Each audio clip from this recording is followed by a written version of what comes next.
بسم اللہ الرحمن الرحیم۔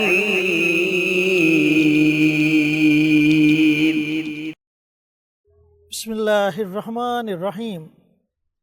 محترم دوستو، رجب جو کہ اللہ کا مہینہ ہے، اس مہینے ہمیں کوشش کرنی چاہیے کہ ہم اپنے رب کو راضی کریں۔ اور رب کو راضی کیسے کیا جا سکتا ہے؟ کثرت کے ساتھ توبہ استغفار کر کے۔ ہم جتنا زیادہ استغفار کریں گے، اپنے گناہوں پر ندامت کے آنسو بہائیں گے، اللہ تعالیٰ کو ہماری یہ ادائیں اتنی زیادہ پسند آئیں گی، اللہ تعالیٰ کو اتنا زیادہ پیار آئے گا، اور اللہ رب العزت استغفار کرنے والے بندے کو اپنا دوست بنا لیتا ہے۔ اس پر مزید روشنی قاری صاحب ڈالیں گے، اور قاری صاحب کی طرف چلتے ہیں اور ان سے گزارش کرتے ہیں کہ قاری صاحب ہمیں رجب کے مہینے کی فضیلت بتائیں، اور اس مہینے میں کیا جانے والا کوئی عمل بتائیں، اور اس عمل کے فائدے بتائیں۔ السلام علیکم قاری صاحب۔ جی وعلیکم السلام ورحمۃ اللہ وبرکاتہ۔ قاری صاحب، رجب کا مہینہ جو کہ بڑا مبارک مہینہ ہے، جی بالکل۔ تو اس مہینے کا کوئی عمل ہماری آڈینس کے ساتھ شیئر کریں، جی اور رجب کی تھوڑی سی فضیلت بھی بتا دیجیے۔ انشاءاللہ ضرور۔ نحمدہ و نصلی علی رسولہ الکریم، اما بعد۔ حضور نبی مکرم صلی اللہ علیہ وسلم کی ذات عالی جب رجب کا چاند طلوع ہو جاتا تھا، ایک دعا مانگا کرتے تھے، اللہم بارک لنا فی رجب و شعبان و بلغنا الی رمضان۔ سبحان اللہ۔ اے اللہ، ہمارے رجب اور شعبان میں برکتیں ڈال دے اور ہمیں رمضان تک تو لے جا۔ سبحان اللہ۔ یعنی حضور علیہ السلام نے بھی برکت کی، رحمت کی دعا فرمائی ہے۔ سبحان ایک حدیث میں میرے نبی مکرم صلی اللہ علیہ وسلم نے ارشاد فرمایا کہ رجب اللہ کی ذات عالی کا مہینہ ہے، شعبان الشعبان شہری، فرمایا کہ شعبان میرا مہینہ ہے اور رمضان میری امت کا مہینہ ہے۔ سبحان اللہ۔ یعنی کہ رجب کے مہینوں کو جو اللہ کا مہینہ قرار دیا ہے، اس کا مطلب یہ ہے کہ اللہ کی ذات عالی کی رحمت کی برکھا رجب سے ہی اپنے پیارے حبیب کی امت پر برسنا شروع ہو جاتی ہے۔ سبحان اللہ۔ سبحان تو اس لیے بندوں کو یہ چاہیے کہ اللہ کی ذات عالی کی طرف اسی مہینے میں متوجہ ہو جائیں۔ بے شک۔ میرے نبی پاک صلی اللہ علیہ وسلم نے محترم ارشاد فرمایا کہ 5 راتیں ایسی ہیں کہ جن 5 راتوں میں کی گئی دعا اللہ کی ذات عالی کے سامنے کبھی رد نہیں ہوتی۔ سبحان اللہ۔ سب سے پہلی رات رجب شریف کی پہلی رات میں اللہ اکبر۔ آپ اس رات میں اللہ کی عبادت کریں، اللہ سے دعا مانگیں، اللہ کی ذات عالی اس رات میں آپ کی دعا رد نہیں کریں گے، یہ ہمارے نبی نے ہمیں بتایا ہے۔ سبحان اللہ۔ نمبر 2، جو شب برات کی رات ہوتی ہے، اس رات میں آپ جو اللہ کی ذات عالی سے مانگیں گے، اللہ آپ کو عطا فرمائے گا۔ سبحان اللہ۔ تیسرا، عید الفطر کی رات، یعنی جسے ہم چاند رات کہتے ہیں، اس چاند رات میں جو بھی اللہ کی ذات عالی سے ہم دعا کریں گے، اللہ کے حبیب نے فرمایا کہ وہ بھی رد نہیں ہوتی۔ نمبر 4، عید الاضحیٰ کے چاند کی رات، یعنی عید الاضحیٰ جو قربانی والی عید ہے، اس کی جو چاند رات ہوتی ہے، اس چاند رات میں آپ جو بھی دعا کریں گے، اللہ اسے بھی شرف قبولیت عطا فرمائیں گے۔ سبحان اللہ۔ نمبر 5، شب جمعہ، یعنی جمعرات اور جمعے کی جو درمیانی رات ہوتی ہے، جسے ہم شب جمعہ بھی کہتے ہیں، اس رات میں آپ جو بھی اللہ کی ذات عالی سے دعا کریں گے، انشاءاللہ وہ دعا بھی قبول ہوگی، کبھی رد نہیں ہوگی۔ سبحان اللہ۔ سبحان اللہ۔ تو محترم، اس میں سب سے پہلے ہمارے نبی نے جو فرمایا وہ رجب شریف کی پہلی رات، اس رات میں آپ جو اللہ کی ذات عالی سے دعا کریں گے، اللہ اس کو ضرور قبول فرمائیں گے۔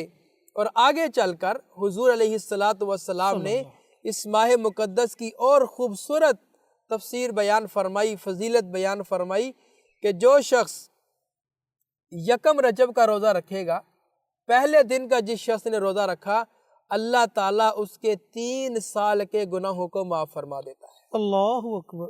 اور جو سبحان اللہ، دوسرے رجب کا روزہ رکھے گا اللہ اس کے 2 سال کے گناہوں کو معاف فرمائے گا۔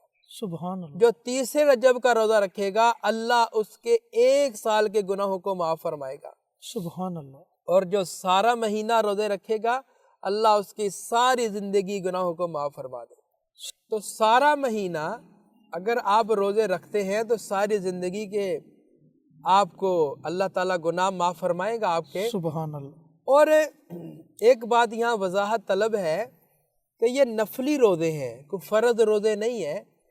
نفلی عبادت کے متعلق میرے نبی نے فرمایا التقرب الی بالنوافل، سبحان اللہ، یعنی اگر آپ اللہ کا قرب حاصل کرنا چاہتے ہیں تو آپ نفلی عبادت زیادہ سے زیادہ کیا کریں۔ اللہ اکبر، فرض تو ہمارے ذمہ ہے محترم، وہ تو ہم نے پڑھنے ہی پڑھنے ہیں، بالکل بالکل، ان کی تو معافی نہیں ہے۔ نہیں ہے، لیکن جو نفلی عبادت ہے حضور نے فرمایا کہ اس سے اللہ کا قرب حاصل ہوتا ہے۔ سبحان اللہ، ایک اور فضیلت میں آپ کے گوش گزار کرتا چلوں، بہت بڑے عالم نے اپنی کتاب میں یہ بات لکھی ہے کہ رجب کا مہینہ یہ بیج بونے کا مہینہ ہے، اللہ اکبر، اور شعبان کا مہینہ یہ پانی لگانے کا مہینہ ہے، سبحان اللہ، اور رمضان کا مہینہ یہ فصل کاٹنے کا مہینہ ہے۔ سبحان اللہ، سبحان اللہ، اب رجب کا مہینہ جس نے عبادت کا بیج بویا اور شعبان میں اپنے آنسوؤں سے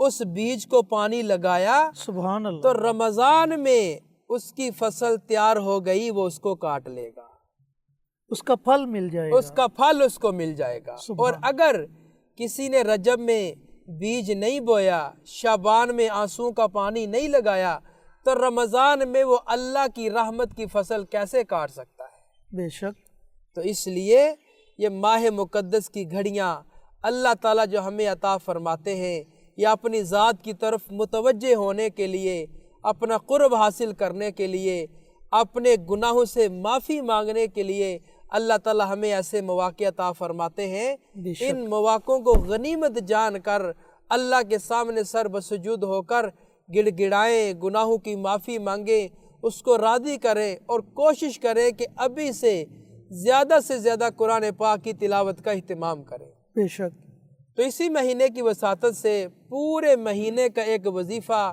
آپ کے گوش گزار کر دیتے ہیں۔ وظیفہ یہ ہے کہ آپ نے کسی بھی وقت، رجب شروع ہو چکا ہے، آپ نے کسی بھی وقت صبح یا شام، لیکن اس وظیفے کا جو سب سے بہترین ٹائم ہوتا ہے وہ شام کو، مغرب یا عشاء کی نماز کے بعد، ہر روز کم از کم 100 مرتبہ ایک تسبیح استغفر اللہ ربی من کل ذنب و اتوب الیہ، استغفر اللہ ربی من کل ذنب و اتوب الیہ، اس کی تسبیح پڑھیں۔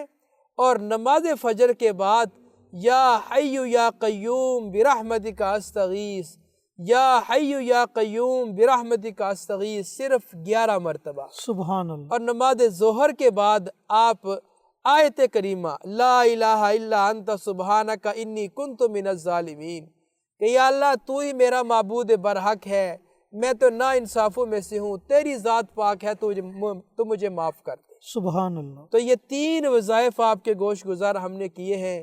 آپ اس ماہ مقدس کا ادب و احترام بھی کریں، اپنے گناہوں سے معافی بھی مانگیں اور یہ وظائف بھی کریں، انشاءاللہ العزیز اللہ کی رحمت کی برکھا ضرور آپ پر برسے گی۔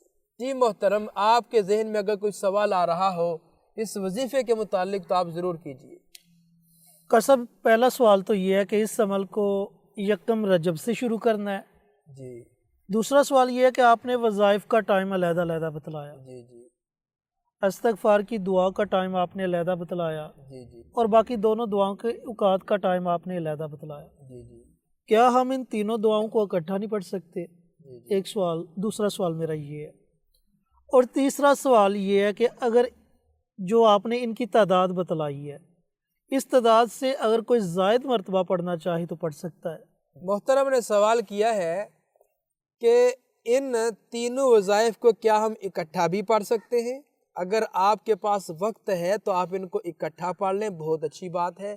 اس میں یہ ہوگا کہ ناغے کا احتمال کم ہوتا ہے، جب ایک ہی بار آپ پڑھ لیں گے تو انشاءاللہ العزیز آپ کا ناغہ بھی نہیں ہوگا اور آپ آسانی سے پڑھ بھی سکیں گے۔ دوسرا سوال محترم نے یہ کیا ہے کہ کیا اس کو جو تعداد مقررہ بتائی ہے اس سے زیادہ بھی پڑھ سکتے ہیں۔ تو یہ جو اللہ کی ذات عالی سے ہم نے معافی مانگنی ہے اس کا ایک وظیفہ ہے، تو آپ جتنی زیادہ معافی مانگیں گے اتنا زیادہ اللہ کا قرب آپ کو حاصل ہوگا۔ سبحان اللہ۔ اور تیسرا یہ ہے، کیا یہ پورا مہینہ وظیفہ پڑھنا ہے؟ تو آپ پورا مہینہ نہیں، میں تو کہتا ہوں کہ ساری زندگی کا معمول بنا لیں۔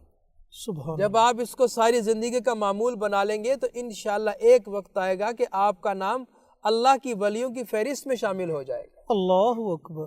اس وظیفے کا سب سے بڑا فائدہ یہ ہے کہ آپ کی ہر حاجت اللہ کی ذات عالی پوری فرمائیں گے۔ جب عبادت کریں گے، اللہ کے سامنے استغفار کریں گے تو انشاءاللہ العزیز آپ کی کوئی بھی حاجت ہے، مثال کے طور پہ رشتوں کی بندش ہے، رزق کے مسئلے مسائل ہیں، گھریلو لڑائی جھگڑے ہیں، اور بھی کسی قسم کے جو بھی آپ کو حاجتیں ضروریہ لاحق ہیں وہ پوری نہیں ہو رہی، تو آپ یہ عمل کریں انشاءاللہ العزیز۔ دو فائدے ہیں، ایک تیر دو شکار، آپ کے گناہوں کی معافی بھی ہو رہی ہے اور اللہ کی ذات عالی آپ کے لیے بند رستے بھی کھول رہی ہے۔ جی تو محترم ناظرین و سامعین، آپ نے کر سب کی باتیں سنی، ماشاءاللہ بڑا ہی اچھا عمل انہوں نے آپ کے ساتھ شیئر کیا۔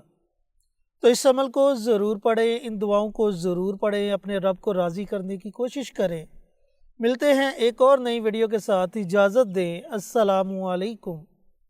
ہماری ویڈیو آپ کو پسند آئے اسے لائک کریں، شیئر کریں، ہمارے چینل کو سبسکرائب ضرور کریں اور ساتھ والے بیل آئیکن بٹن کو دبائیں تاکہ ہماری ہر آنے والی ویڈیوز کی اپڈیٹ آپ تک آسانی سے پہنچ سکے۔